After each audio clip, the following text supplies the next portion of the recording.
Main. അത് കഴിഞ്ഞ്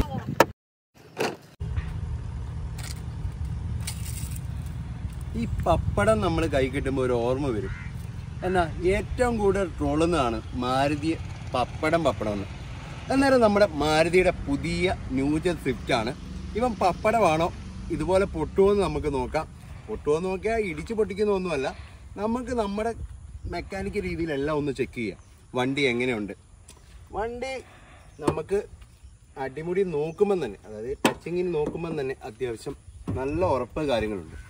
ഒന്നാമത്തെ കാര്യം ഡോറ് കാര്യങ്ങൾ നല്ല ഉറപ്പുണ്ട്. പിന്നെ രണ്ടാമത്തെ കാര്യം, നമ്മളിങ്ങനെ പഴയ വണ്ടിയിലൊക്കെ ചാരി നിൽക്കുമ്പോൾ, ഇതിന് മുമ്പത്തെ വണ്ടി പ്രത്യേകിച്ച് ചാരി നിൽക്കുമ്പോൾ അത്യാവശ്യം ഫെൻഡറിനൊന്നും അത്യാവശ്യം ഉറപ്പ് കാര്യങ്ങളില്ല. ഇതിന് അത്യാവശ്യം നല്ല ഉറപ്പുണ്ട്. പക്ഷേ ഇതിൽ കുറേ പോരായ്മയുണ്ട്, ഗുണങ്ങളുമുണ്ട്. ഉറപ്പിൻ്റെ കാര്യം, ഗുണം എത്രത്തോളം ഉറപ്പുണ്ടെന്ന് നമുക്ക് നോക്കാം, ലാസ്റ്റ് പറയാം. അന്നേരം ബോഡിയിൽ അത്യാവശ്യം ഡോറ്, ഫെൻഡർ, ബോണറ്റ് അങ്ങനത്തെ കാര്യത്തിലെല്ലാം അത്യാവശ്യം ഉറപ്പുണ്ട്. പക്ഷേ ഈ വണ്ടിയുടെ സ്റ്റൈല് ചിലവർക്ക് ഇഷ്ടപ്പെടുമോ എന്ന് ചോദിച്ചാൽ ഇഷ്ടപ്പെടും, ചിലവർക്ക് ഇഷ്ടപ്പെടില്ല. പ്രത്യേകിച്ച് ഇതിൻ്റെ അടുത്തുനിന്ന് നോക്കുമ്പോൾ, ദൂരെ നോക്കി അടുത്തുനിന്ന് നോക്കുമ്പോൾ ഈ ബോണറ്റിൻ്റെ ഗ്യാപ്പ് കാര്യങ്ങളൊന്നും ഒരു വൃത്തിയില്ലാത്ത പോലെയാണുള്ളത്. പിന്നെ ബാക്കി ഓക്കെ. കളറ് അടിപൊളി ഒരു ബ്ലൂ ആണ്, വെറൈറ്റി അടിപൊളി കളറാണ്. അന്നേരം ഹെഡ്ലൈറ്റ് ആയിക്കോട്ടെ, ഗ്രില്ലായിക്കോട്ടെ, ബാക്കിയെല്ലാം നമ്മുടെ വണ്ടിയുടെ അടിപൊളിയാണ്. കാണുമ്പോൾ മൊത്തത്തിൽ പഴയ സ്വിഫ്റ്റിനെ അപേക്ഷിച്ച് ഫുൾ ടോട്ടൽ വ്യത്യാസമാണ്, അതായത് മൊത്തത്തിലൊരു വ്യത്യാസമാണ്. അന്നേരം കാണാൻ ദൂരെ നിന്നൊക്കെ ലുക്കുണ്ട്, പക്ഷേ അടുത്ത് വരുമ്പോൾ ലേശം ലുക്ക് കുറഞ്ഞ പോലെയുണ്ട്. എന്നാലും അത്യാവശ്യം ഓക്കെ. അന്നേരം നമുക്ക് ഈ വണ്ടിയുടെ ബോഡി പാർട്സും കാര്യങ്ങളും എല്ലാം അത്യാവശ്യം ഓക്കെ ആണെന്ന് പറഞ്ഞു.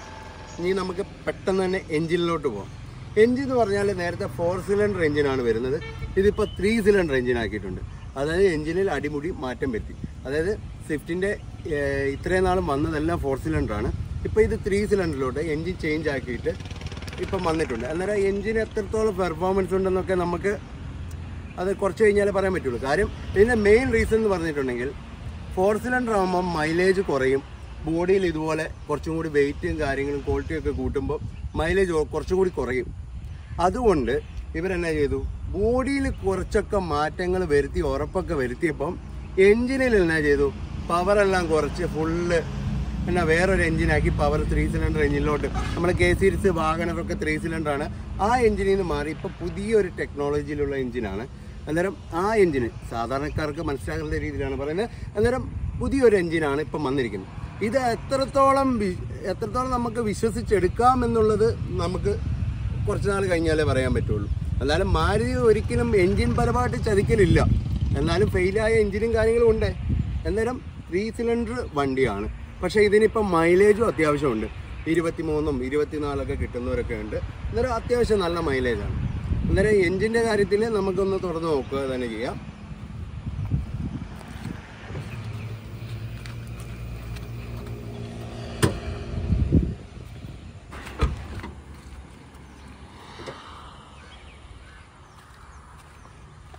എഞ്ചിൻ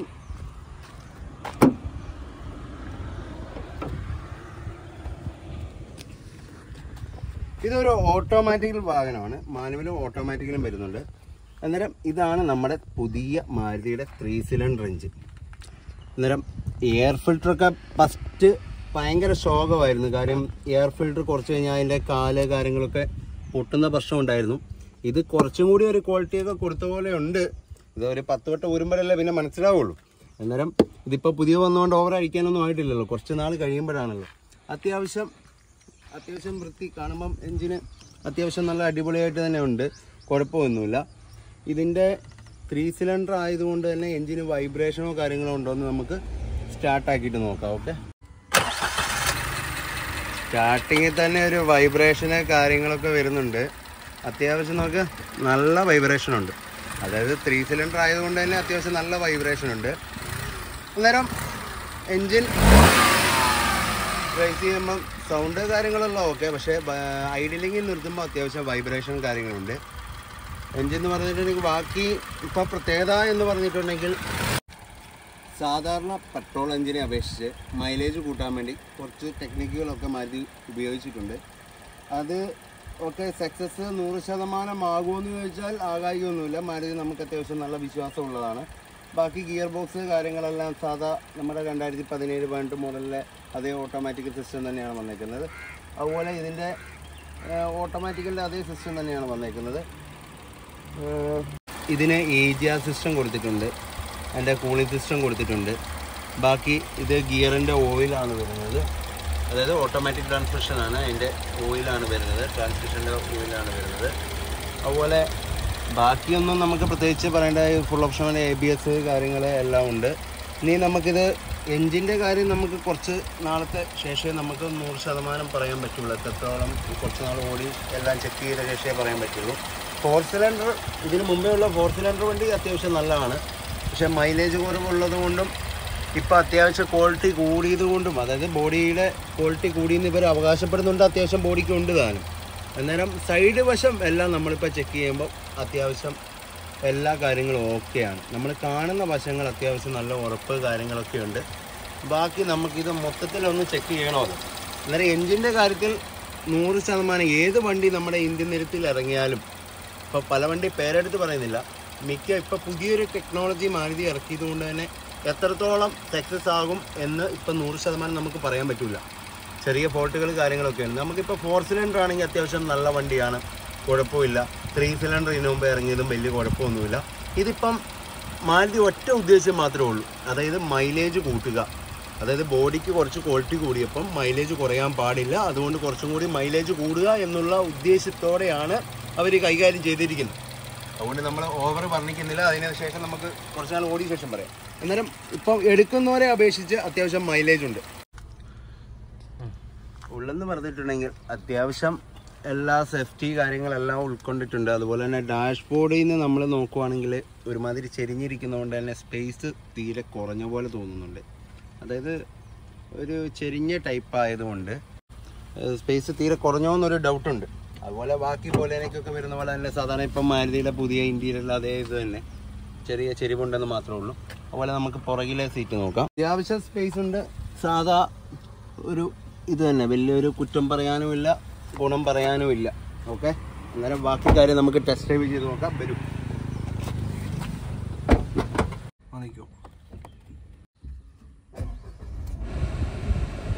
അന്നേരം നമുക്കിതൊന്ന് ടെസ്റ്റ് ഡ്രൈവ് ചെയ്യാം. എങ്ങനെ പവറുണ്ടോ, അത്യാവശ്യം 3 സിലിണ്ടർ എങ്ങനെ ഉണ്ടെന്ന് നോക്കാം. വണ്ടിക്ക് ഉറപ്പുണ്ടായിട്ട് കാര്യമില്ലല്ലോ, പവറുണ്ടോ എന്നും കൂടി നോക്കണ്ടേ. അന്നേരം നമുക്ക് ഓടിച്ചു നോക്കാം. ബാ.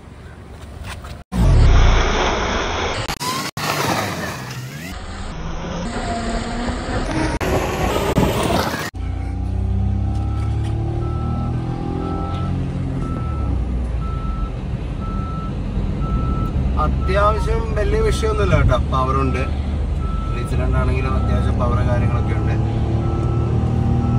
നമുക്ക് ആ വൈബ്രേഷനോ കാര്യങ്ങളൊന്നും ഉള്ളിലോട്ട് ഫീൽ ആവുന്നില്ല. ഓടിക്കുമ്പോൾ നോർമൽ കാര്യം. ഇപ്പം ആളെ കയറ്റുമ്പോൾ കുറച്ചും കൂടി ഇത് കുറയും. ഇപ്പോൾ ആളൊന്നും ഇല്ലാത്തതുകൊണ്ട് അത്യാവശ്യം നോർമൽ, അത്യാവശ്യം നല്ലോണം പായുന്നുണ്ട്. വലിയ വിഷയമൊന്നുമില്ല. ഓക്കെ, നമ്മൾ മലയാളികൾക്ക് മെയിൻ മൈലേജാണ് മെയിൻ. അത് കഴിഞ്ഞിട്ടല്ലേ വേറെ ഉള്ളൂ. അതുകൊണ്ട് തന്നെ മൈലേജും എല്ലാം കൂടി നോക്കേണ്ടതുകൊണ്ടാണ് കമ്പനി ഇതുപോലെ എൻജിൻ മാറ്റി പിടിച്ചത്. അതുകൊണ്ട് തന്നെ 4 സിലിണ്ടർ ആയെങ്കിൽ കുറച്ചും കൂടി ഒരു പവറൊക്കെ കിട്ടിയേനെ. പക്ഷേ കുഴപ്പമില്ല, ഒപ്പിക്കാം കേട്ടോ. അത്യാവശ്യം നല്ലോണം സ്മൂത്ത് കാര്യങ്ങളൊക്കെ ഉണ്ട്.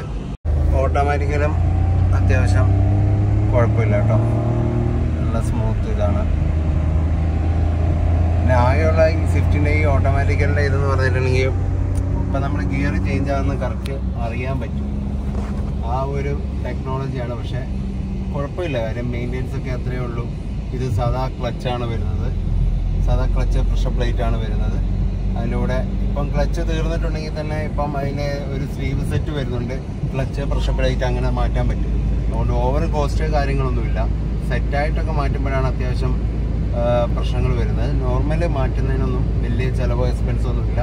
ഏകദേശം 1,00,000 കിലോമീറ്റർ, 1,20,000 കിലോമീറ്ററോളം അത്യാവശ്യം ഇത് എങ്ങനെ ഉപയോഗിച്ചാലും കംപ്ലൈൻറ്റ് വരാതെ നിൽക്കുന്നുമുണ്ട്.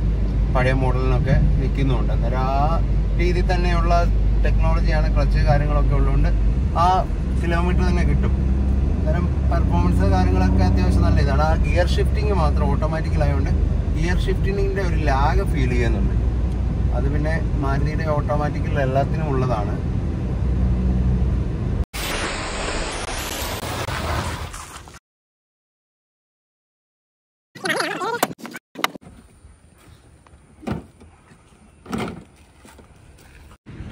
അന്നേരം നമ്മൾ പുതിയ മോഡൽ സ്വിഫ്റ്റിന്റെ ബമ്പർ ഊരി വെച്ചിട്ടാണുള്ളത്.